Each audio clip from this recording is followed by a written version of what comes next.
bigger people, they like a cooler car. It's so offensive. No, it's not. It's just experience. So offensive. It's just experience. You ever seen a penguin? Oh my god. War.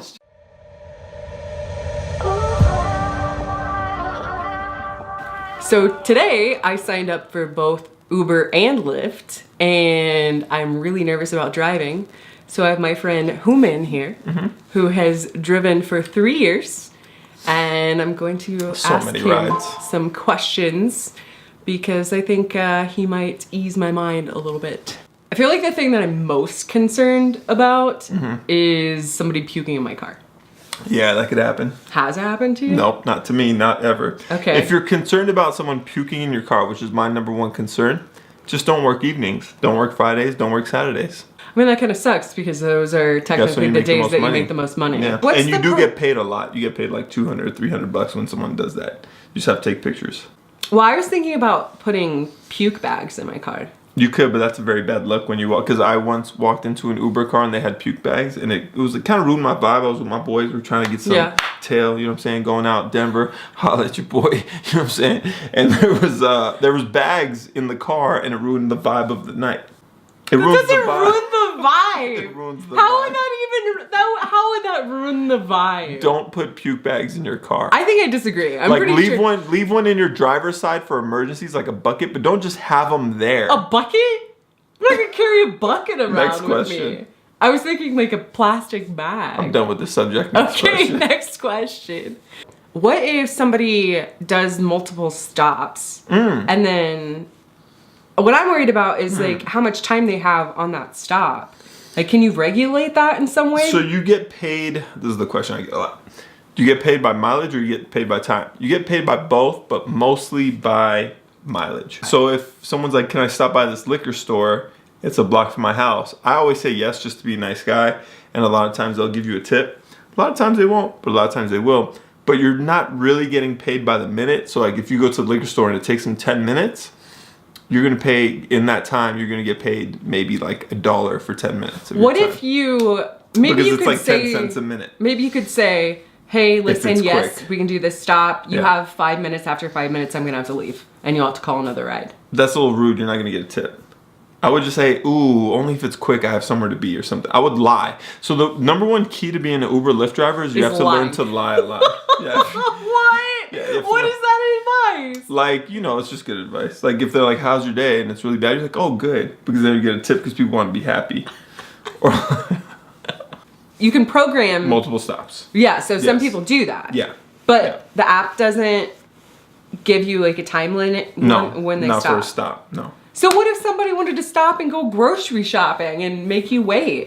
What do you have to do? That doesn't happen. What if it did happen? What would you do? I would close it out and leave, personally.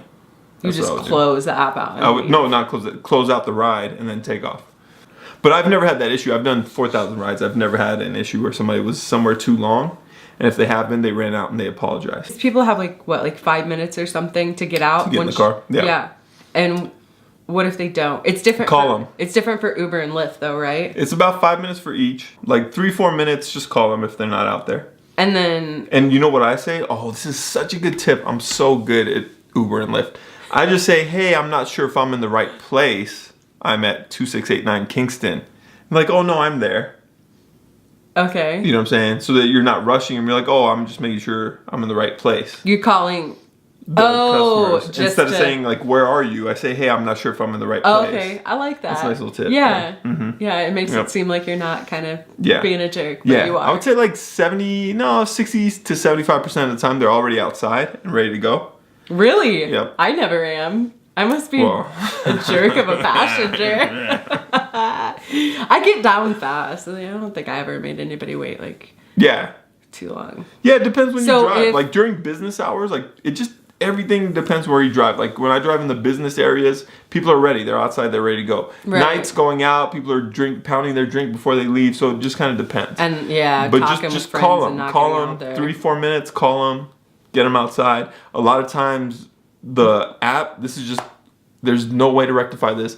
A lot of times with the app, it says they're one place, but they're a block or two away. It's just the way it is sometimes. because people don't know how to quite use the app to exactly where they Gotcha. are, or there's like a data issue there. So 3-4 minutes, just call them.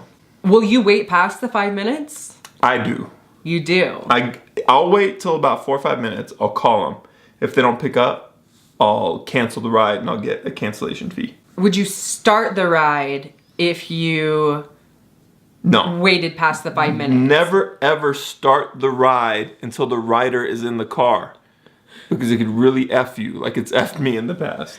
Do not start a ride. Because they don't come out? Because they don't come out. And then what is that? And now apparently there's a person in my car and now I have to end the ride. It's just sloppy. I don't think, as a passenger, I've really seen this as much. I feel like this happened more like a few years ago. But a lot of drivers would have water and gum and candy. You don't see that anymore, and do like you? all kinds of stuff. Yeah. Sometimes even coolers with drinks in it. Like really go all out. I think if you do it, people appreciate it and they'll tip you. I don't do it much, but I had a friend that did it and she did really well. So maybe make the extra effort. Help. Yeah. And I mean, you don't really have to spend that much money. No, you figure to make that possible. No, I go to the dollar store. You get 6 waters for $1. Yeah, and or you can even get the smaller bottles, which would be cheaper. You get like 10 of them for $1. So if someone takes a 10-cent water and they give you $1 tip, it's a good investment. You're up. Yeah. Yeah. I just don't do it because I'm lazy, but it's a good idea. Do it. Yeah, do it. Have you ever tried a tip jar? Have you ever tried using a tip jar? No, that's tacky. Is it? I was kind of thinking it might be tacky. And always but... do the, I slacked, and you did it today. You went on Amazon.com, and if you go down to her link, she'll send you a link to her Amazon.com where she bought the 3 wires. I sure will. Apple, Android, and Android. C-type and micro USB. Definitely have those. People once a day ask to get a charge. It's a tiny thing. It goes a long way. Yeah, I did. I bought a multi-charger today so I can put it in my car. And when you go drop someone off, don't just say bye. Make sure they pull their phone out of the charger. Oh, yeah. Because if somebody leaves stuff in your car, you have to take it back to like a hub or something? Yeah. And that sucks. Yeah. So that's just on your dime to drive to you get drop paid it like off? $15, but it's not worth it. That sucks. It's not worth it. Yeah. Oh, sunglasses. Very important to have sunglasses while you're driving Uber because the sun is, and you could look at your passengers. So like there's the rear view mirror and you could have your glasses on. And if you have a sketchy passenger, you could look at your passenger without them seeing you. So I highly recommend glasses that you can't see through so you can you could kind of see what they're doing back there. Sunglasses. Do you think that there's any way to ensure you get more tips? I have a friend that did Uber for a while, and he was pretty friendly. Like he talks to people. Don't over talk, but if you notice someone wants to talk and you talk to them, they'll tip you. You just have to be good at reading people. Yeah. I've been doing this for a while, so I'm not really in a talkative mood. But if you're like really just kind of cheery and like friendly and just tell people what they want to hear, you'll get good tips. So like if you're really positive and just like talkative to them and just listen to them, you'll get good tips. You will, straight up. I'm pretty confident in my ability to talk to people. I mean, I was bartending before this. No, you'd be good at it. So you'd be good at that part. But like if you get fine there, like kind of tired after a while and you don't want to talk, like I've gotten, you don't get as many tips. But like days where I'm more energized and I talk to people, you really notice. I've really truly noticed a big difference. I also on Amazon I bought these signs and it says, I mean the signs say a few different things, but at the bottom of one of the signs it says tips are appreciated but not expected. Yeah. So I don't know, maybe something like that would actually help too. Yeah, that sign, I like that sign. Yeah. Link it. Link it in the video below. Linking. Subscribe on the left side. I'm new to YouTube, I don't know. Yes, if this video is helping you in any way, please do give it a thumbs up and subscribe because I will be uploading more videos like this, informational and, you know, just a bit about my journey with driving for ride shares. Yeah. Thanks. Oh, doing Uber and Lyft at the same time. That's a common question. Oh, yes. So I did, like I said in the beginning, I signed up for both Uber and Lyft today, which I'm a little bit concerned because I have 2 different guarantees to meet. Yeah, so I might have to kind of drive a lot to make both of those guarantees. So it might be a good idea to just maybe sign up for one in the beginning and then get through your guarantee and then sign up for the other. Yeah. versus signing up for both. But if you are signing up, I'm going to leave my referral code in the bottom also. So you get a bonus. Yeah, so make That's the best way sure to get a bonus. it helps me out and it will help you out if you use my referral code. So that'll the be question, down there also. you should definitely do that. But the question I always get is, can you drive for both? Yeah, you just turn, or how do you drive for both? You just turn Lyft and Uber both on at the same time. You're going to get a request At the same time? Yeah, you just turn both on at the same time. That's scary, right? No, it's not scary at all. That's what everyone thinks. They think it's scary. It's not scary. This is my You kitty turn cat. You see? It's called Gaddy. You turn them both on at the same time, and then whatever request you get, you accept it. And then, like, let's say Uber get a request, you accept it. You go to Lyft, turn it off, and just take the Uber request. Okay. What happens if you get 2 requests at the same time? Pick the one that's closest. Because when you get a request, it'll show you how far away it is. It'll say 2 minutes, 3 minutes, 5 minutes, 8 minutes, whatever. Just pick the one that's closest, and then just decline the other one. So, if you're driving and say you accidentally miss an exit or a turn. That's tough. Don't do it. It's going to happen, though, right? Like, yeah. That's going to happen. So, yeah. So then what? If it's not super out of the way, and the mileage and the time isn't not to worry about it. Yeah, if it's not super out of the way. Now, if it is, what I personally do is I just tell them, I took the wrong exit. This is going to take us 10 minutes longer. I'm going to end your ride right here. And then you know what? And then I just lose out on that money. That's scary though, because that advice that you're like 4 or 5 giving times. is you are now driving uninsured with a passenger in your car. So I personally don't think you should do that. That's a risk. I didn't think about it. So this is just different philosophies. With Lyft and Uber, there's a million different strategies for how to make money. There's a million different sorts of way to do it. So you just have to do what works for you and your city and the way you like to drive. I have certain pockets I like to drive in that probably wouldn't work for someone else. So you have to figure out, some people like short rides, some people like long rides. And they're both valid. It's just kind of what works for you. Just the one thing is, like, make sure to stay disciplined. No matter what you do, like, don't make excuses for not putting the hours in, which is really easy to do when you start. You think you're doing a lot of hours and you're not. You're eating lunch, you're going to the restroom, you're hanging out. So don't do that. Do you think with me starting out that I should maybe avoid prime time? Should I try to drive the easier hours? Yeah, I think when you're starting out, just go somewhere start at 2 p.m. or somewhere where there's not a lot of traffic and ease your way into it. Okay. And get used to it. Nights are tough because you can't see addresses really well. And, sure. That's a good point. I wasn't really thinking of that. Yeah, addresses are tough to see. That's a weird one. Like, going to apartment complexes and picking people up is one of the most frustrating things. Yeah. Because, it's like building A, B, C, D, and the buildings don't even have the letters on them. Right. They're like tiny, like this big. Oh, music. What about music? Oh, music.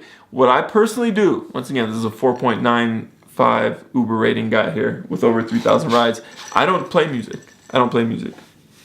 Really? I just don't play music. Yeah. Not at all? No, because people will be offended by no matter what you play. Every once in a while, I'll play like some cool, calm, easy music. If you're driving in the PM, if you're driving the like 8 p.m. to like 4 a.m. Friday, Saturday, I'll play some music. Okay. But during the daytime business travel, no music. Interesting. A very common rider you'll get is somebody that just comes in the car and just talks on the phone. Business phone call, whatever. Okay. And absolutely no music at that time.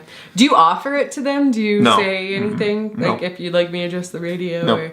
I guess the sign that I bought says... I love this sign. I need this sign. The sign says that on there. So it's like, don't hesitate to request music or charger or this, which I think is a really helpful sign because I want to say all that to people, but it's just too much work. And I got 2 of these signs for, I think it was $9. So it seems like a really great deal. Yeah, it's good to, every once in a while get someone to request music, and it's kind of refreshing for me since I usually don't play music, so... Right. You could ask. Let me know if you'd like some. Oh, AC and heat. Oh. Yeah, I think like when it's really hot or cold outside, I always say, "Hey, let me know if you need me to adjust the heat or AC." It. Yeah. What about windows? Do you ever drive with the windows down? I don't. Is that bad? I don't know. I feel like I was thinking about that, and I would think, okay, so if it's like a woman with her hair down, you should probably never have the windows down.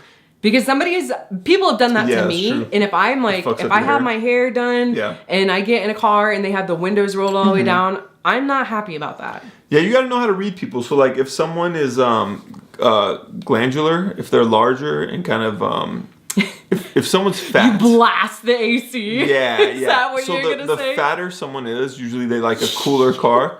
And the thinner someone is, usually they like a warmer car. So keep that in mind. And you can tell by the way they dress, but usually like bigger people, they like a cooler car. It's so offensive. No, it's not. It's just experience. So offensive. It's just experience. You ever seen a penguin? Oh my god. Warm. Warm penguins. Well, on that note, if you have any questions, leave them in the comments below. Absolutely. What he said. Look, you are such a good YouTuber. I also wanted to say white women love, so long as we're in stereotypes, white women love mason jars. Have you ever met a white woman that didn't have a mason out jar? Of here with I've that. never. You're so ridiculous. So yeah, make sure you subscribe, like this video if you found it useful, and I will see you soon. Oh, you didn't say your name of your channel. Steph on the pedal. I'm not 100% if that's my name. Step on the pedal out.